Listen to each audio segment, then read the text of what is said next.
Bonjour à toutes et à tous et merci de prendre le rendez-vous de votre émission dominicale Week-Echo. C'est le scandale qui éclabousse, j'y arrive. Actuellement, l'Agence nationale des transports terrestres ANAT, un audit réalisé sur la période de 2016 à 2020 a révélé qu'un total de 2646 véhicules n'ayant pas été affranchis des droits de douane ont été immatriculés en violation des tests en vigueur. Injonction a été faite de payer au plus tard le 14 juillet dernier. Après ce délai, à quoi s'attendre maintenant? Eh bien, ce sera le sujet du décryptage avec les confrères. Et puis, dans la seconde partie, nous serons avec un représentant des consommateurs pour apprécier cette décision du gouvernement de procéder à la vente des produits vivriers saisis par les commissariats. Est-ce une décision pertinente? Pour quelle portée cette décision a été prise et que vont devenir les producteurs dont les marchandises ont été arraisonnées? Autant de questions à débattre. Voilà donc résumé le menu de votre émission de ce jour. On marque le premier arrêt, le mini-journal.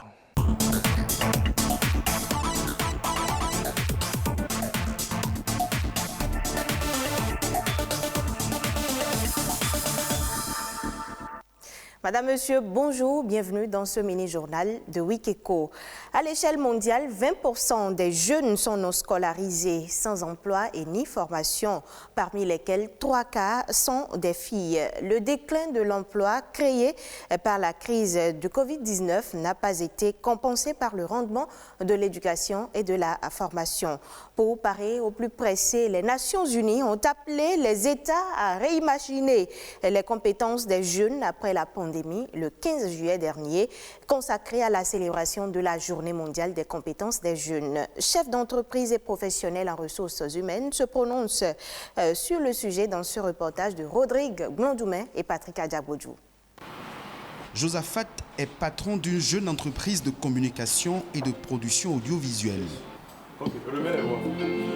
Aujourd'hui, il est de plus en plus à l'affût de nouvelles compétences dans le numérique pour mieux exploiter les opportunités que lui offre l'après-Covid-19. Je suis vraiment satisfait des compétences qu'il y a autour de moi. J'ai tout fait pour m'entourer des professionnels, mais avec l'avènement du Covid, en plus de ce que nous faisons déjà comme communication, ce que nous faisons déjà comme travail, il fallait aller maintenant vers la communication digitale. C'est-à-dire avoir maintenant en termes de compétences quelqu'un qui s'occupe réellement des réseaux sociaux. Ça fait partie même des défis de notre société actuellement.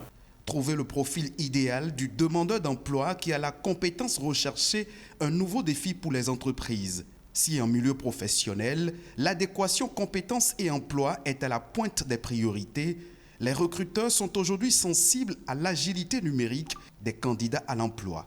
On doit réinventer les compétences et les adapter aux besoins d'aujourd'hui. Aujourd'hui, tout est digitalisé et donc si vous n'avez pas cette compétence, en plus de la compétence de base que vous avez, il y a fort à parier que vous ne pourrez pas intégrer le marché du travail.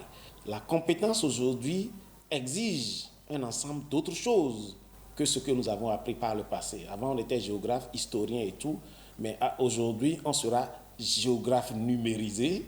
Si l'on ne peut pas utiliser l'outil numérique pour faire sa géographie, son histoire, son anglais ou son droit, on pourra passer à côté du marché de l'emploi. D'ailleurs, elle s'impose à nous. Si nous ne l'inventons pas, eh bien, nous l'avons subie. La compétence est une notion star. Selon ce professionnel en ressources humaines, tout demandeur d'emploi doit aujourd'hui savoir tirer parti du digital. Maîtriser cet outil serait un avantage pour les jeunes en quête de travail. On maximise sur le digital, on maximise sur le virtuel. Ça veut dire quoi? Ça veut dire qu'il y a certains métiers, surtout les métiers digitaux, dans lesquels les gens ils doivent se spécialiser, ils doivent aller au sommet de la spécialisation. C'est-à-dire qu'on veut que la personne qui est là, qui travaille, ait un certain nombre d'autres compétences transversales qui lui permettent d'être autonome dans la mesure du possible. Ça veut dire qu'il y a des spécialités qu'on doit réformer. Ce qui est certain, le monde du travail ne sera plus le même après le Covid-19. Réinventer et adapter les compétences des jeunes aux exigences socio-économiques actuelles serait une chance pour les pays en développement de renforcer la résilience des jeunes face à la crise de l'emploi. Vous l'avez bien compris, Madame, Monsieur, à l'aide du digital, les réseaux sociaux représentent non seulement un nid d'opportunités, mais aussi une source de monétisation. Seulement, les internautes développent une addiction qui influence leur quotidien. Et plusieurs conséquences découlent de cette dépendance vis-à-vis des réseaux sociaux. Perspective Tossa nous éclaire plus dans ce reportage. L'addiction fait souvent penser à la drogue ou à l'alcool. Mais de plus en plus, on entend parler de dépendance aux réseaux sociaux. Qu'ils soient sur invitation, réservés aux professionnels ou ouverts à tous, les réseaux sociaux prennent de plus en plus de place dans notre vie. Ils s'imposent comme outil de communication et de changement.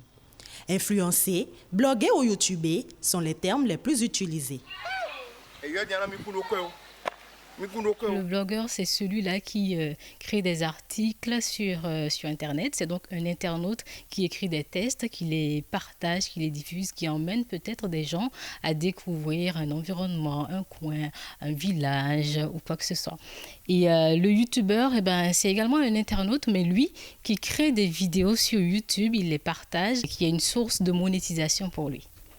L'influenceur, c'est cette personne-là qui est bien présente sur les réseaux sociaux et qui, de par sa personnalité, de par son statut, on va dire ça, influence les habitudes des uns et des autres et qui peut bien évidemment être porteur de l'image d'une marque. Ok.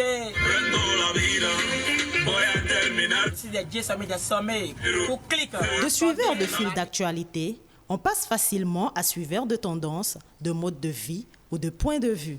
S'ils apportent de nombreux avantages, les réseaux sociaux ont aussi des impacts négatifs. Les femmes, par exemple, on a envie d'être comme ces grandes dames-là qui, par les réseaux sociaux, ont pu atteindre un but, qui, par les réseaux sociaux, sont totalement affirmées aujourd'hui, donc influence positive de ce côté-là. Influence négative, alors moi, je suis tombée sur un reportage sur TF1, par exemple, où la jeune fille, elle était en communication avec quelqu'un qu'elle ne connaissait pas, bien évidemment, mais qui, depuis son profil, le profil qu'elle affichait, la mettait en confiance. Alors un jour, cette personne-là lui a dit, écoute, tes parents, quand ils sont sortis, laisse la porte ouverte et moi, je viendrai. Ses parents n'étaient pas loin. Elle a permis à cet individu-là de venir, tout simplement parce qu'elle a été mise en confiance avec ce que proposait celui-là sur Internet.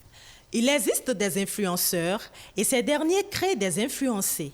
À force d'utilisation quotidienne, certains confondent réseaux sociaux et vie privée et d'autres mêlent la fiction à la réalité. Votre vie privée reste votre vie privée. Vous n'avez pas besoin de l'étaler sur Internet. Aujourd'hui, je vois des familles, je vois des parents qui s'amusent à poster des photos de leurs enfants, de leur maison. Je trouve que c'est un danger. On n'a pas idée. Vous vous exposez totalement, vous exposez vos enfants. Vous montrez l'école de vos enfants. Vous montrez en train d'emmener les enfants à l'école. C'est un vrai danger. Il ne faut surtout pas faire ça. Dans un monde de plus en plus individualiste, où l'on ne peut se passer du digital, l'utilisation des réseaux sociaux ne devrait pas être nocive si on en fait bon usage.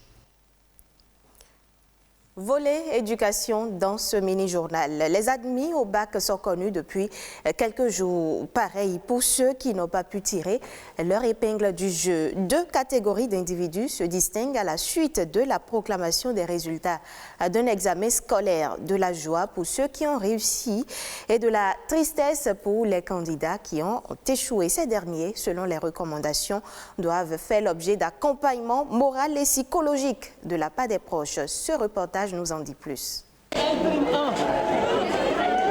Pleurs et désolation, ce sont là des émotions qui cohabitent avec les cris de joie à l'annonce des résultats des examens en général. Un ensemble de réactions justifiées. Ce n'est pas facile. Le candidat qui échoue n'est pas bien dans sa peau, n'est pas bien dans sa tête. Il a peur du jugement des autres. J'ai été au BPC 3 fois et j'ai été au bac 3 fois. Et il m'a fallu la perspicacité, la témérité pour toucher du doigt le bout du tunnel. C'est un genre de témoignage que seuls ceux qui ont réussi à surmonter leurs échecs peuvent rendre. Et parlant du bout du tunnel, tous ceux qui échouent à un examen ne l'atteignent forcément pas. Il peut y avoir le sentiment de « je ne suis plus utile » parce que je n'ai pas donné le meilleur de moi, même parce que les parents ont mis tout leur espoir en moi et là, je les ai déçus. Et donc, parce que je ne veux pas faire face à cette déception, il peut y arriver des cas de suicide. C'est dramatique, c'est dommage qu'on en arrive là. C'est pour ça, lorsqu'il y a échec, il faut forcément qu'il y ait accompagnement. Autre conséquence, non moins désastreuse, l'échec consacre parfois aussi le retrait de l'apprenant du cursus scolaire. Ce n'est pas parce que l'enfant a échoué la première année qu'il faut forcément le sortir du système. Quand on échoue, il faut pouvoir se dire oui, j'ai échoué, quelles sont les causes de mon échec? Et par conséquent, il faut que je sache que l'année à venir, je dois donner le meilleur de moi-même pour pouvoir réussir à mon examen. C'est une thérapie qui donne toujours de résultats. Aujourd'hui, je suis titulaire d'un Master 1 en communication, d'une licence professionnelle, tenez-vous tranquille, de l'École nationale d'administration et de magistrature. Et je suis aussi titulaire du DUG en droit. Je ne compte pas m'en arrêter là, mais pour quelqu'un qui n'a eu d'assistance que celle de Dieu, je pense qu'il faut louer le Créateur. C'est la volonté qui vous aide. La volonté qui amène à identifier ses faiblesses et à se relever, sans oublier, à côté de ceci, l'accompagnement des proches. Le processus de l'apprentissage, ce n'est pas si facile qu'on le croit. Les enfants qui y arrivent, c'est tant mieux, bravo. Mais ceux qui ont des difficultés, on doit forcément continuer par les motiver, les aider pour qu'ils puissent sortir la tête de l'eau. L'échec est un passage transitoire qui prépare au prochain succès, disait un auteur. Ce sera tout, Madame, Monsieur, pour cette petite fenêtre ouverte sur l'actualité. Wikeko se poursuit avec Ulvaeus Balogun. Merci à vous, Alessandra Diotan. Et sans plus tarder, place à la revue de presse économique. C'est une présentation de Amandine Agnabossou.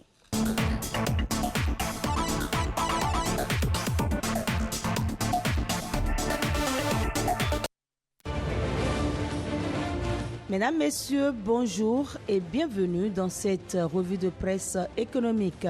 Transparence budgétaire, le Bénin est le meilleur exemple en Afrique, rapporte La Nation.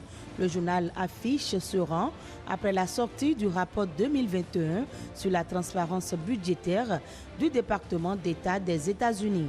Le Bénin n'y figure pas, mais le quotidien du service public soutient que c'est la preuve que le pays poursuit sa progression dans l'instauration d'un système de gestion des finances publiques conforme aux standards internationaux. Le journal précise que le Bénin est passé de progrès insignifiants en 2019 à progrès signifiant en 2020. Sur un autre plan, le même journal nous apprend que le rapport national révèle des progrès en matière de scolarisation et santé de la reproduction. C'est un constat de la directrice régionale de ONU Femmes, Oulimata Sarr, est reçue par le ministre des Affaires étrangères, Aurélien Agbenonsi. Selon elle, il reste des chantiers à améliorer. Ces chantiers concernent la représentativité des femmes dans les instances de décision et l'accès aux ressources nécessaires selon Fraternité. Le gouvernement a entamé un nouveau chantier au niveau de l'enseignement supérieur au Bénin. Selon le Progrès, ce sous-secteur de l'éducation souffre entre autres d'insuffisance de ressources financières, d'équipements et d'infrastructures appropriées, de recherche. Un séminaire gouvernemental s'est donc penché sur une nouvelle stratégie de développement de l'enseignement supérieur. Pour la nation, ce séminaire des acteurs du monde universitaire a pour objectif de corriger les faiblesses de l'enseignement supérieur. Il reste beaucoup à faire au Bénin pour espérer que la recherche et l'innovation participent au développement. Selon les autorités, les moyens existent pour remédier au mal. Pour Bénin intelligent, l'unanimité est faite sur la nécessité des réformes courageuses. Et parlant de réformes dans l'enseignement supérieur, les statuts particuliers des enseignements du supérieur sont adoptés en Conseil des ministres. Selon la nouvelle expression, le Conseil a marqué son accord pour la mise en place d'un comité de suivi. La Nation, quant à elle, nous apprend que ce comité a pour principale tâche d'assurer le suivi rigoureux des actions urgentes à engager et d'élaborer les autres projets de test indispensables pour la conduite de la réforme. Résultat du baccalauréat 2021, réussite massive, 64,42%, une première depuis 50 ans, titre l'événement précis. Selon le directeur de l'Office du baccalauréat, ce taux de réussite est le bon fruit des efforts fournis par le gouvernement pour doper l'éducation béninoise. Pour Fraternité, le taux de cette année est une performance record. Le quotidien de Bénotin s'intéresse également à l'aménagement urbain de Cotonou. Des populations de Filleyon 1, illégalement installées sur un domaine public, sont sommées de vider les lieux. Un communiqué conjoint du ministre du Cadre de vie et du ministre de la Décentralisation leur demande de libérer les lieux au plus tard le 1er septembre prochain. Fin de cette revue de presse. Wikeko se poursuit avec Ulvaeus Balogun.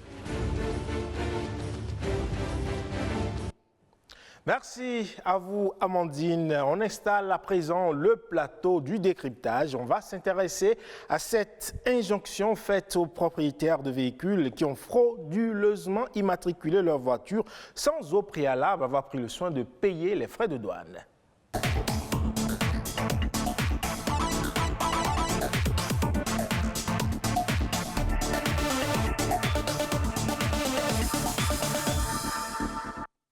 Et les confrères sont déjà installés avec moi sur ce plateau. Jordi Gabin, bonjour. Bonjour chers amis, bonjour chers confrères, bonjour à nos amis téléspectateurs. À côté de vous Jordi, Mathieu Darandé. Mathieu, bonjour. Bonjour chers amis, bonjour aux amis téléspectateurs. Alors Mathieu, voilà ce scandale, vous l'avez entendu comme moi, l'audit a été réalisé, on a plus de 2600 véhicules qui se sont retrouvés immatriculés sans avoir payer les frais de douane. Est-ce que cela se comprend selon vous? Merci beaucoup. Je crois que déjà dans la procédure normale de dédouanement chez nous au Bénin, il y a des types de véhicules qui sont exonérés, qui ne sont pas soumis aux droits de douane. Mais la situation que nous vivons actuellement ne concerne pas ces véhicules-là.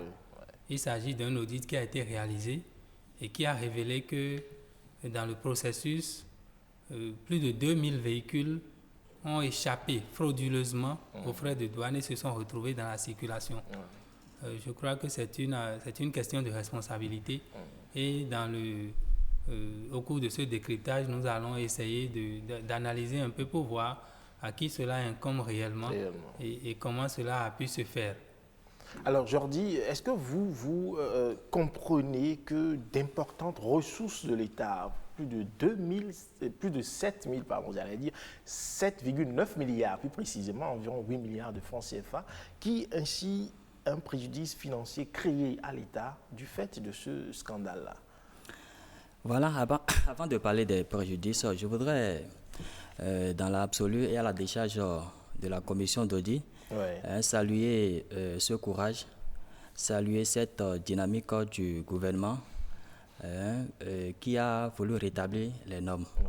Je crois qu'il faut partir déjà de ce fait. Maintenant, ceux qui sont impliqués, ceux qui ont tiré les marrons du feu, ceux qui ont profité de cette situation, je crois qu'il faut les mettre devant leurs responsabilités. C'est de ça qu'il s'agit. Maintenant, ce qui nous intéresse, ce qui intéresse les Béninois, c'est pas la répression.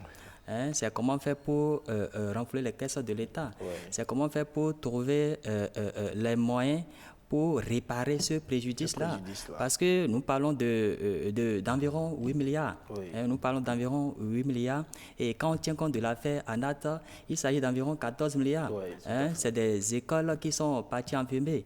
C'est de l'eau qu'on pourrait donner aux populations. Mais je dirais à ceux qui sont dans mon village, quelque part à Agoué. À tes frais du village. Bien sûr, à mes frais du village, comme on le dit. Je crois qu'il y a beaucoup de projets qui sont partis en enfumé à cause de ce scandale-là. Donc, ce qui nous intéresse, c'est comment on fait pour trouver les moyens, pour réparer ce préjudice-là, pour que les gens se conforment. C'est de ça qu'il est question.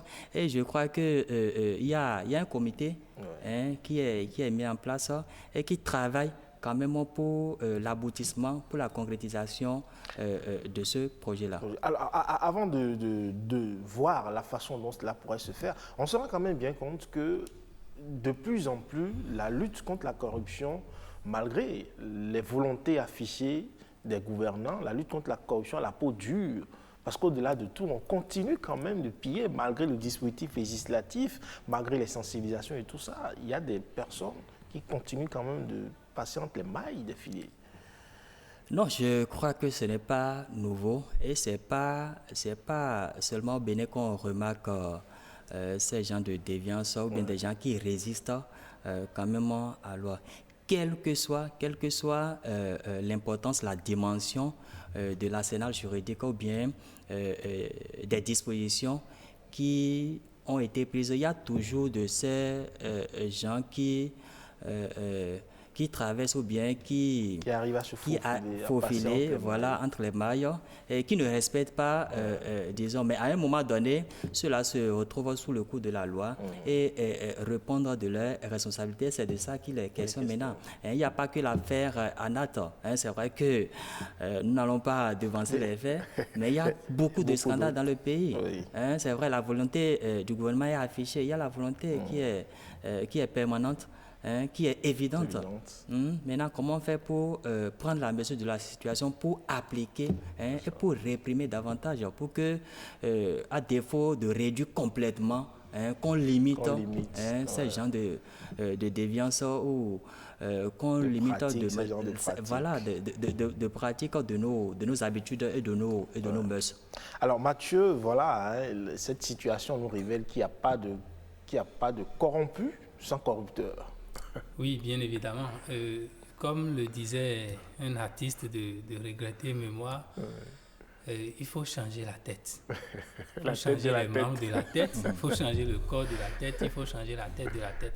Non, je crois que c'est une question très sérieuse et qui mérite qu'on s'y attarde véritablement. Parce que, vous voyez, avec tout ce que le gouvernement du président Patrice Talon a mis en place, avec la situation du pays actuellement, que des cadres aient pu réussir à extirper près de 14 milliards de nos francs CFA, je crois que c'est quand même très audacieux. Et cela nous montre que la lutte contre la corruption est une lutte de longue haleine. Il faut s'y mettre au quotidien et il faut travailler tous les jours, toutes les heures, toutes les secondes à cela. Et déjà, c'est heureux et c'est encourageant lorsque les gouvernements eux-mêmes prennent sur eux la responsabilité de révéler un certain nombre de choses. On n'était pas censé être informé de l'affaire Anat. On aurait pu gérer ça sans que les Béninois ne savent ce qui se passe. Mais c'est déjà un acte de grand courage que le gouvernement ait décidé de mettre sur la place publique cette affaire-là. Et cela enseigne plusieurs leçons. Déjà, ça permet aux générations montantes de savoir que il y a des choses qui se passent et qui ne sont pas bien, et donc qu'on ne doit pas les faire. C'est déjà très bien, c'est un début de sensibilisation. Maintenant, comme l'a dit mon confrère, il faut trouver le mécanisme pour réprimer. Je ne sais pas si avec la dernière rigueur est suffisamment fort pour exprimer ce que je veux dire là, mais il faut trouver le mécanisme pour décourager. Sinon, on ne peut pas avoir un gouvernement qui travaille, qui s'échine, qui va courir pour chercher les moyens qui les ramènent au pays. Et c'est des cadres qui ont été nommés à des postes de responsabilité qui se permettent de les dilapider dans n'importe quoi. Cela n'honore pas. La situation actuelle que nous vivons par rapport à la NAT interpelle tous les Béninois. Et chacun doit pouvoir soutenir ce qui est fait actuellement pour que nos 13 milliards et quelques reviennent dans les caisses de l'État. C'est l'objectif que nous devons poursuivre, nous, en tant que citoyens. Alors justement, pour que ces 13 milliards reviennent dans les caisses de l'État, le gouvernement a donné un moratoire de 7 jours qui a expiré mercredi 14 juillet dernier. Alors, on va s'attendre désormais à quoi? C'est-à-dire les indélicats qui, durant cette période, n'ont pas pu, on va s'attendre à une traque contre ces indélicats-là. Je crois que le mécanisme doit exister au niveau du comité. Et le point ne nous a pas été fait, mais je suis convaincu qu'en ces 7 jours, il y aura au moins des mises en cause qui seraient allées régler sa situation. Pour ce qui est des autres, le comité doit réfléchir au mécanisme. Nous, ce qui nous intéresse, ce n'est pas de mettre les gens en prison. Ça, c'est de l'ordre de la justice. Ils peuvent en décider. Mais ce que le Béninois veut, c'est que l'argent du contribuable puisse revenir dans les caisses de l'État pour que, comme l'a dit tout à l'heure mon confrère, on puisse donner de l'eau aux populations qui en souffrent, on puisse construire des salles de classe à ceux qui n'en ont pas. Donc, il faut déjà, l'audit a été très précis, a révélé qu'il y a 2646 véhicules. On a même sorti les numéros d'immatriculation. Ça veut dire qu'on connaît les noms des propriétaires de ces véhicules-là. Absolument. S'il y en a qui résistent, on peut aller jusqu'à la publication de leur nom. On peut aller les interpeller à leur domicile. On sait où chacun vit chez nous. Mais faire en sorte que l'argent du Béninois puisse revenir dans les caisses de l'État pour servir à ce que de droit. Alors, on peut aller jusqu'à la publication des noms de ces indélicats-là. Alors, à votre avis, comment est-ce qu'il faut procéder pour retourner cet argent-là dans les caisses de l'État? Près de 8 milliards quand même, rien que pour le cas d'espèce des véhicules non dédouanés. Bon, c'est vrai, je ne vais pas me substituer au comité qui est installé. Nous, on va juste spéculer, faire des propositions. Vous savez, bon, aller jusqu'à publier des noms, je crois que c'est un peu fort. C'est fort, mais ça va décourager. Bien sûr, si des entités, si des sociétés, par le passé, ont publié des noms de ceux qui se sont retrouvés dans des situations difficiles, je crois qu'on peut le faire ici. Et c'est ça qui va obliger ceux qui sont les mis en cause à réagir promptement, parce que, vous savez, le Béninois, il tient tellement à sa dignité. Lorsqu'il va apprendre par à ses proches que son nom circule sur les réseaux sociaux ou à la télé, je crois qu'il va réagir. Maintenant, le véritable problème, c'est quoi? Lorsque tous ceux qui ont payé les véhicules, on ne dira pas qu'ils sont tous des indélicats. Peut-être, voilà, dans le lot, il y a certains qui n'avaient pas l'information et qui sont allés payer ces véhicules et qui se sont retrouvés maintenant dans une situation difficile. Donc, on ne dira pas qu'ils sont tous des indélicats. Maintenant, qu'est-ce qu'il faut faire? Parce que là, il faut tenir compte de l'environnement, il faut tenir compte du délai aussi. En 7 jours, est-ce que tous ceux-là peuvent trouver les moyens pour formaliser leur situation? Sachant que l'argent circule difficilement dans nos poches. Bon, c'est vous qui le dites. Je ne sais pas. En tout cas, les produits de première nécessité sont chers sur le marché, on s'en plaint. Donc bien sûr, mais ce n'est pas parce que les produits sont chers qu'on ne va pas se conformer ou qu'on ne va pas honorer ces engagements. Je crois que c'est ce qu'il faut commencer par faire. De toutes les manières, dans les prochaines heures, le comité en charge quand même de ce dossier va sortir peut-être des communiqués par rapport à la suite de cette affaire. Parce que, franchement, ce qui nous intéresse, c'est quoi? C'est comment faire pour amener tous ceux-là à payer et à renflouer les caisses de l'État. Vous l'avez dit tantôt, il y a certainement des personnes de bonne foi dans le lot. Et durant ces 7 jours, certainement, certains sont allés solder ce qu'ils avaient contre. Ces gens-là bénéficient aujourd'hui quand même d'une situation atténuante par rapport à ceux qui ne sont pas allés payer. Oui, bon, il faut d'abord saluer la bonne foi, même si entre-temps, ceux-là ont été vraiment qualifiés de tous les noms. Il faut déjà saluer leur bonne foi et leur collaboration pour bâtir, sinon pour concrétiser les différents projets et programmes de développement. Parce que lorsque vous mettez l'argent dans la caisse de l'État, c'est que vous contribuez également au développement. Donc je me dis, si au début, on ne nous a pas parlé de situation ou de dispositions pour sanctionner ceux qui vont se conformer, je crois qu'ils peuvent se dire déjà qu'ils sont sortis d'affaires. Maintenant, le véritable problème, ceux qui ne sont pas allés à la formalisation, quel est le sort qui est réservé voilà, à ceux-là. Et c'est en cela que je dis que ça va être un peu difficile pour certains. Parce que j'imagine, il y a des véhicules qui sont déjà amortis. Maintenant, on vous demande de payer les frais de douane. J'imagine les frais de douane, c'est pratiquement l'équivalent ou bien plus que le prix d'achat. Ouais. Où est-ce que vous allez trouver les moyens quand même pour honorer ou bien pour vous conformer? C'est à ce niveau que ça va être difficile. Et j'estime que le délai, par rapport au délai, je crois que le comité peut allonger encore un peu plus. Je ne dirais pas va allonger, mais va réfléchir davantage pour trouver un mécanisme un peu plus souple. Un peu plus souple, voilà, pour amener ceux-là à comprendre l'enjeu, à voir dans quelle mesure ils peuvent également accompagner le développement ou bien notre, disons, mécanisme pour que nous ayons vraiment les moyens pour faire face aux défis. Voilà. Je dirais que le gouvernement est dans la bonne dynamique. Le comité également installé doit faire preuve d'engagement, de détermination, de disponibilité pour qu'on ne dise pas après qu'il y a des gens qui ont été favorisés et que d'autres ont subi la rigueur de la loi. Donc c'est de ça qu'il est question. Alors c'est vrai, la rigueur de la loi, on a dit que ceux qui n'iraient pas payer durant ces 7 jours-là vont subir la rigueur de la loi. C'est bien ce que dit le communiqué de la présidence.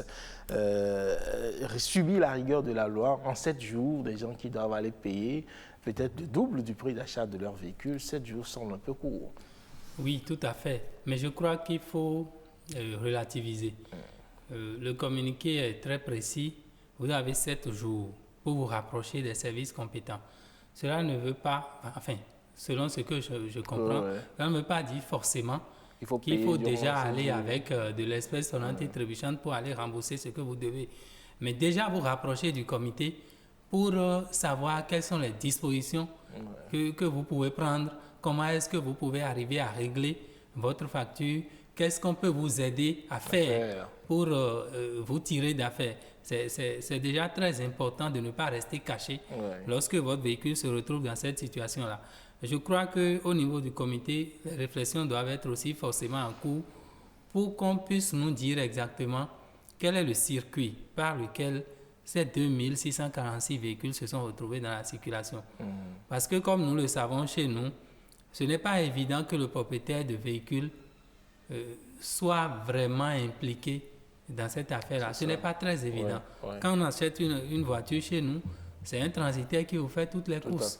Alors, comment est-ce que je peux savoir, une fois chez moi, quand on m'amène les papiers, la plaque et tout, qu'entre-temps, les frais de douane que j'ai peut-être régulièrement déboursés n'ont pas été payés à la douane? Donc, il faut forcément situer aussi la responsabilité à ce niveau-là.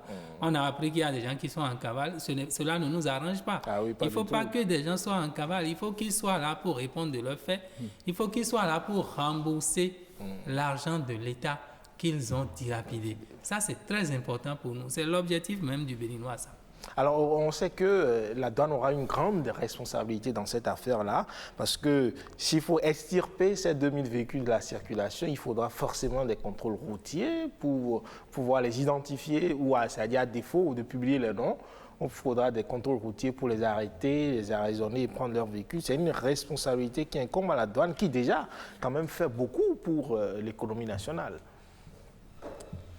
Bon, c'est vrai, c'est une responsabilité qui incombe à la douane, mais lorsqu'on tient compte de l'engagement, de la disponibilité de la direction,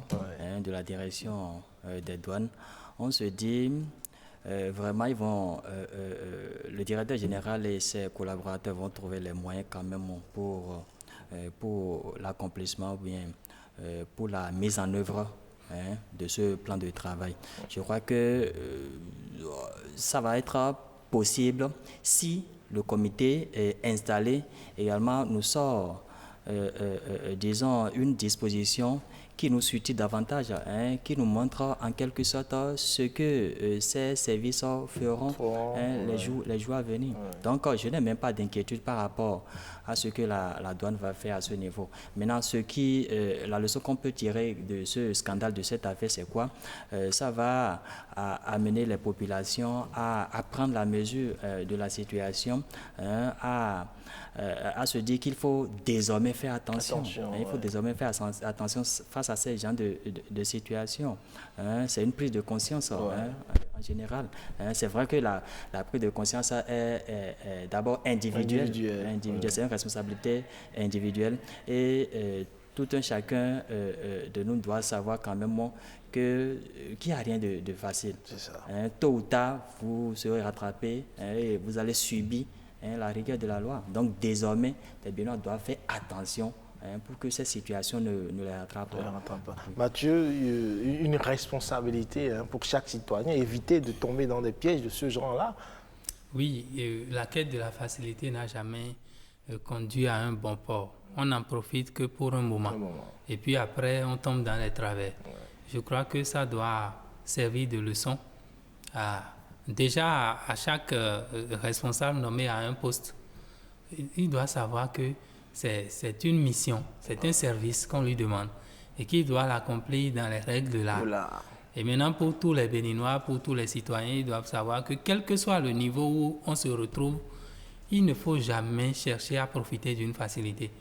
Vous voyez, il y a des véhicules immatriculés, j'ai parcouru rapidement la liste des numéros là, des AZ. J'ai des véhicules acquis il y a pratiquement une dizaine d'années, mais qui se retrouvent aujourd'hui en situation. Un bien dont vous avez joui régulièrement, qui vous a servi et que peut-être vous avez même revendu et oublié. Mais aujourd'hui, vous êtes interpellé, vous êtes obligé encore de régler des affaires. Alors donc, il faut que chaque citoyen, chaque Béninois puisse, comme on le dit, avoir l'amour de la patrie. C'est ça. L'amour de la patrie, c'est aussi ça. C'est savoir que en fait, quand on nous demande le dédouanement, les impôts, les taxes et autres, c'est pour participer au développement. C'est pour participer au développement. Ça ne va pas dans les poches de quelqu'un. C'est pour ça que quand ça va dans les poches de quelqu'un, tout le monde se fâche et on crie. Parce que nous cotisons pour faire le développement de notre pays, pour que demain, les générations à venir puissent disposer des biens et vivre mieux que ce que nous vivons aujourd'hui. Donc chaque Béninois est interpellé sur cette affaire. Merci à vous, chers confrères. Les Béninois sont interpellés. Les propriétaires de ces 2646 véhicules sont encore plus interpellés sur une prise de conscience. Merci d'être passé sur ce plateau. Merci pour le décryptage. On se dit à bientôt et ici, on installe le dossier de la semaine.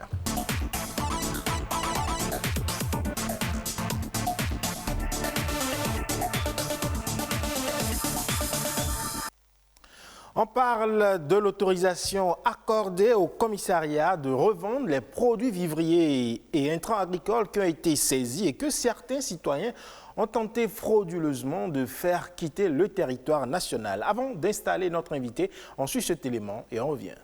Pas de preuve d'autorisation de sortie de marchandises, ni un paiement de taxe FIS institué sur ces nombreux sacs de maïs, de sorgho et de poudre de néré à raisonner au niveau de certaines frontières dans le nord du pays. La police républicaine de la Libourie a arraisonné un certain nombre de camions. Nous allons demander à ces opérateurs économiques exerçant cette activité un certain nombre de documents. Est-ce qu'ils remplissent les conditions d'exercice pour cette activité? Moi, je n'ai pas courant de maïs n'est pas sorti. Moi, je suis un magasin, j'ai déposé là-bas. Quelqu'un là, j'ai sorti à Niger, j'ai arrivé, j'ai acheté 10 sacs, 20 sacs, 15 sacs. Il faut que l'opérateur économique qui il exerce dans des produits agricoles et il faut que ce dernier puisse disposer de sa carte de négociant de produits agricoles. Il faut que ce dernier s'acquitte de diverses quittances, notamment la TDL, la taxe de développement local et d'autres quittances. Il faut qu'il ait des reçus d'achat. Bien que ce commerce profite à certains de nos agriculteurs, il y a lieu d'assurer la régulation des flux afin de maintenir les grands équilibres. J'ai le devoir donc de prendre les dispositions pour faire exécuter donc cette décision du Conseil des ministres en demandant d'abord à chaque commissaire d'être vigilant. Parce que ici, la complexité, c'est que nous avons donc un cours d'eau qui est le fleuve Niger, et que donc si les voies naturelles sont évitées par ces transporteurs-là, il n'est pas exclu qu'à travers donc des embarcations de fortune qu'ils arrivent à faire, disons, traverser donc ces vivriers-là. Parce qu'il faut le dire que c'est une mesure salutaire du gouvernement.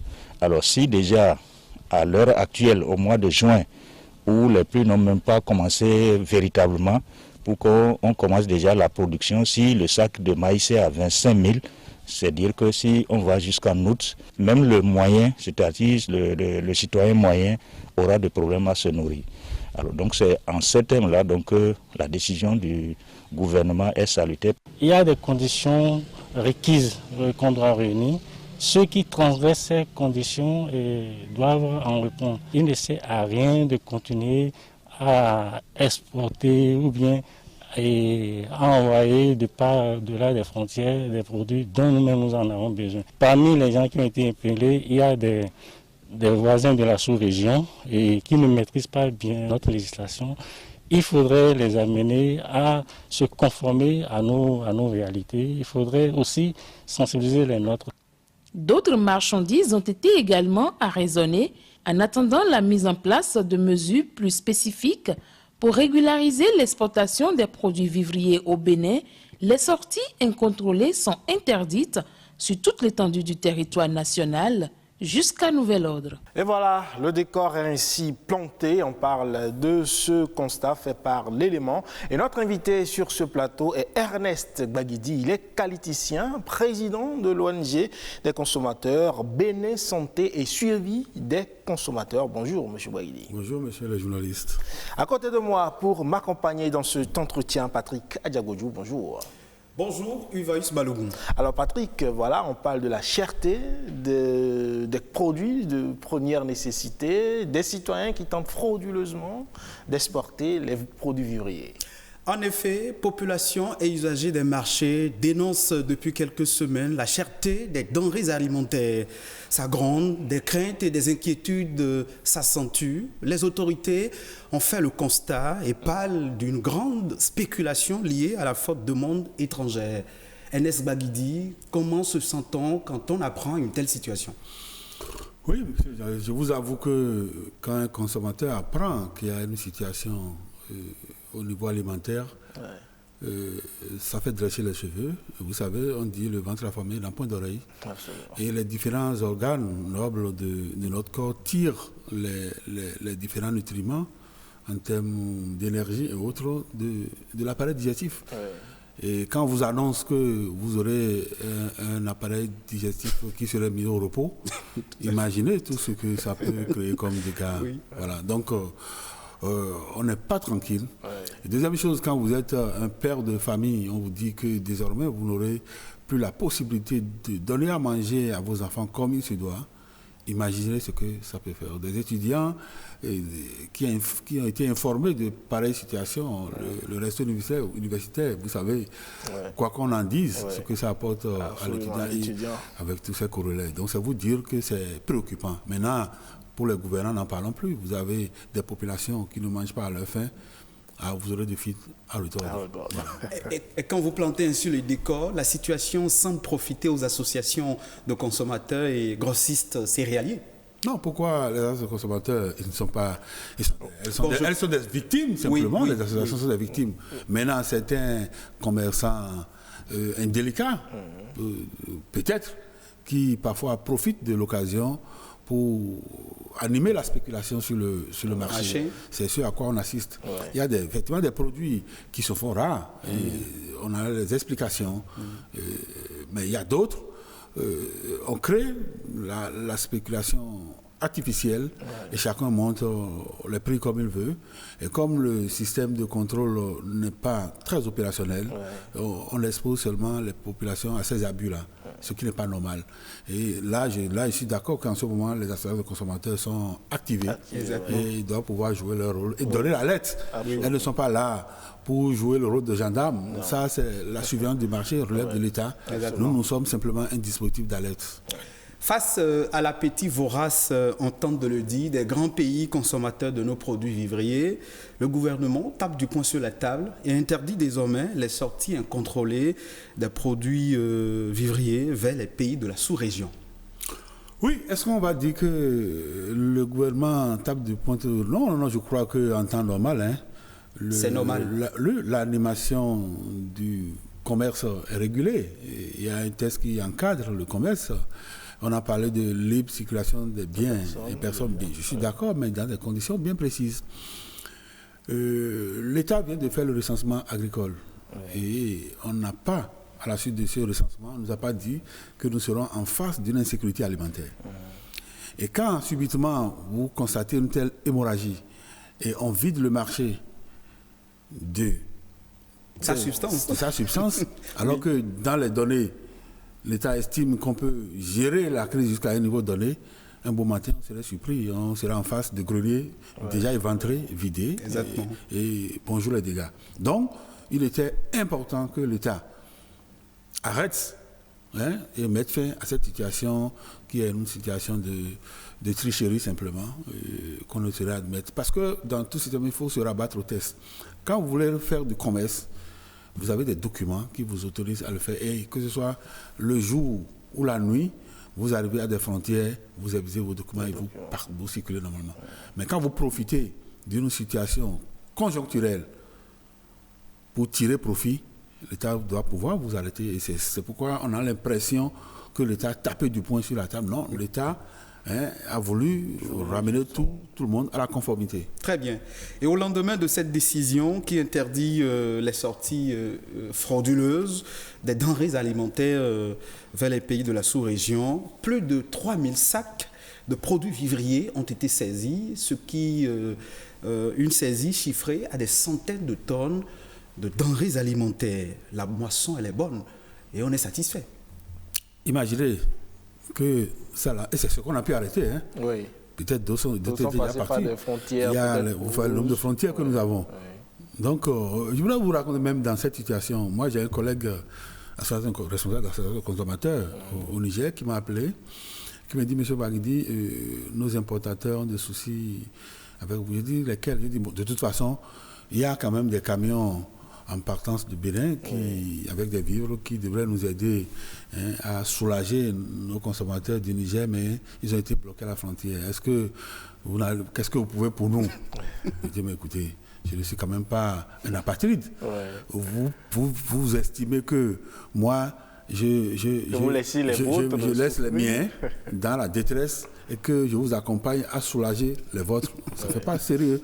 Moi, je crois que si j'ai la chance de me déplacer vers Malanville, je dirais de renforcer le dispositif sécuritaire. Dire, bon, c'est comme ça. Je dis, non, il n'y a pas d'amitié en ça. Chacun gère sa crise et après ça, on se verra. Donc, c'est vous dire que ce qui s'est passé là, avec cette quantité qui me semble très, très énorme, à un premier coup de filet, et ça mérite même beaucoup de réflexion. Nous avons dit avant de ce que des pays étrangers, il y a des gens qui viennent et achètent même les produits sur pied. Donc l'anomalie ne date pas de... Quand vous parlez sur pied, vous parlez de quoi? Non, mais je dis par exemple, la plantation, on n'est pas encore à maturité. Et ils achètent, ils évaluent à peu près, ils vendent. Donc à la fin, ils viennent seulement récolter, ils s'en vont. Voilà jusqu'où on a poussé cette situation. Ça veut dire qu'on appauvrit à la limite nos producteurs. Mais si on en est arrivé à cette situation, n'est-ce pas un peu la faute des politiques qui sont mises en œuvre? Parce que si le producteur n'arrive pas à bien écouler sa marchandise sur le territoire, il sera bien obligé de voir d'aller vers le plus offrant. Non, je crois que c'est une question d'animation du secteur. En principe, le producteur n'aura même pas le souci de faire écouler son produit. Il y a plusieurs acteurs. Lui, il est là, il se charge de produits. Mais déjà, il y a des gens qui seront là pour lui racheter ce qu'il a ce qu'il a produit. D'accord. Il y a d'autres qui sont là pour mettre une partie sur le marché local et une partie qui peut sortir. Oui. Et tout ça là, c'est après avoir évalué la quantité produite que l'État évalue ce qu'il faut pour la consommation locale et autorise les autres acteurs à faire sortir. Parce qu'il faut quand même penser aux autres aussi. Et il faut penser à la rentabilité de l'activité. Donc, vu sous cet angle, aller acheter et vendre, ce n'est pas ce qui est grave. Mais je suis d'accord qu'on n'a pas pu organiser simplement parce qu'on n'a pas pris la production, on n'a pas organisé les filières. Quand on vous parle d'acajou aujourd'hui, observez bien ce qui se passe. Une filière très bien organisée. Quand on parle du coton, vous voyez comment ça se passe. Donc, des filières, on parle d'ananas. Donc, on doit les organiser en filières. Et on identifie les différents acteurs. À un moment donné, il y aura quand on va développer la petite industrie ou bien la grande, on aura besoin d'une quantité pour alimenter ceux qui sont dans la transformation. Alors donc, si on ne prend pas les mesures, le chef d'État ou bien le gouvernement crée des conditions pour que les entreprises s'installent, alors que parallèlement les matières premières sortent de l'autre côté, on n'aurait rien fait. Donc c'est un problème d'organisation qui se pose. Très bien. Toutes les recettes issues de la vente des produits agricoles, notamment des intrants, des produits vivriers, frauduleusement exportés et saisis par la police républicaine, seront repartis à deux niveaux. 50% pour abonder le fonds ou les fonds de fonctionnement des commissariats qui ont effectué ces saisies et 50% pour le fonds de sécurité alloué, c'est bien sûr ça, alloué aux unités de surveillance du cordon du département. C'est une belle idée. Vous savez, c'est eux qui ont travaillé. Ils ne peuvent pas faire ce travail et les ressources générées par cette activité seront reversées ailleurs. Puisqu'ils ne vont pas s'arrêter à cette opération-là. Il faut leur donner beaucoup plus de moyens.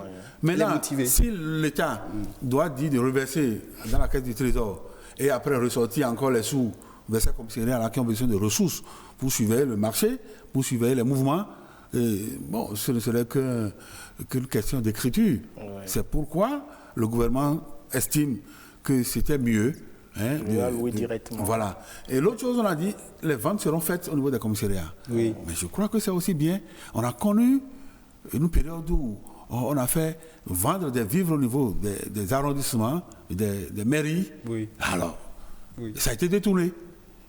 Donc, cette fois-ci, je pense que c'est pour sécuriser, une fois encore, et mettre de traçabilité dans cette opération qu'on a dû confier aux différents commissariats. Mais je reste un peu sceptique, parce que quand on confie ça au commissariat, on dit de vendre, d'ailleurs on leur dit de vendre au prix du marché. Déjà, pourquoi est-ce que l'État ne penserait pas à subventionner ? Parce que ce sont des produits qui ont été arraisonnés. On aurait pu subventionner face à la cherté de la vie aujourd'hui, demander que ces marchandises saisies et laisser ces produits à bas prix, soient payés, à bas prix aux populations. Ça aurait été une mesure un peu plus sociale et plus souple. Non, mais écoutez, c'est pas des produits impropres à la consommation tout de même. Non, je crois que vendre au prix du marché, c'est pas les tarifs spéculés. Quand les commissariats arrêtent les marchandises d'habitude, vous savez que les prix. Il y a une spéculation. Quand l'État dit prix du marché, ne voyez pas. C'est par rapport à des ordres qu'on observe. Oui, mais justement, quand on va sur le marché. L'État connaît les prix à la base. Ce qui est alimenté, entretenu par les commerçants véreux, ce n'est pas ce tarif-là qu'il faut pratiquer. Je vais vous donner un exemple. On a saisi un domaine que l'État veut vendre. Est-ce qu'il va vendre au prix que ceux-là qui se disent je suis vendeur de parcelles, c'est à 4 millions, ici c'est à 8 millions. Ce n'est pas à ce prix on vend. Il y a ce répertoire de prix qui existe. Et c'est à ce prix-là qu'on va vendre. Donc quand on dit prix du marché, ne voyez pas les tarifs en spéculation, non pas du tout. Vu sur cet angle, c'est normal. Maintenant, vous voulez qu'on brade, c'est des gens quand même qui ont travaillé. Ou qu'on brade leurs produits. Mais la prise en charge des commissariats revient à...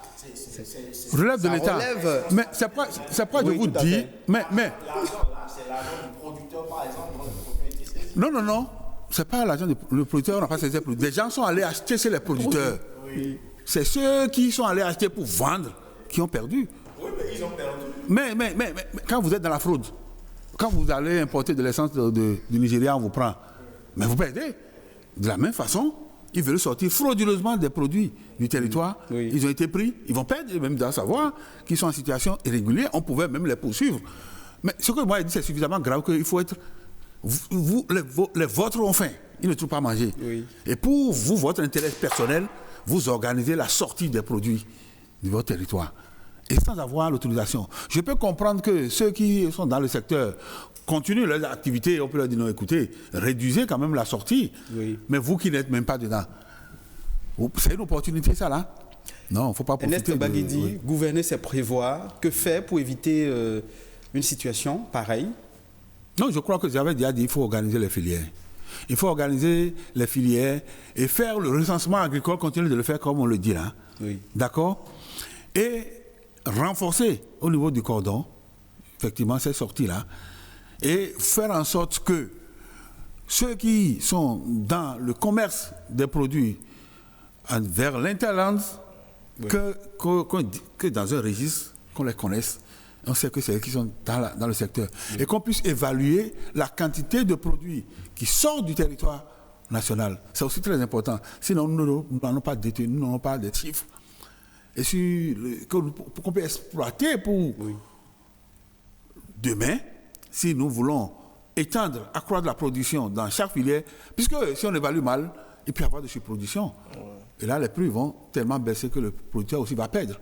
Donc, c'est vous dire que c'est une question d'organisation, c'est une question d'information, c'est une question d'anticipation. Au plan réglementaire oui. Et au plan technique aussi, il faut ouvrir. Demain, il y a...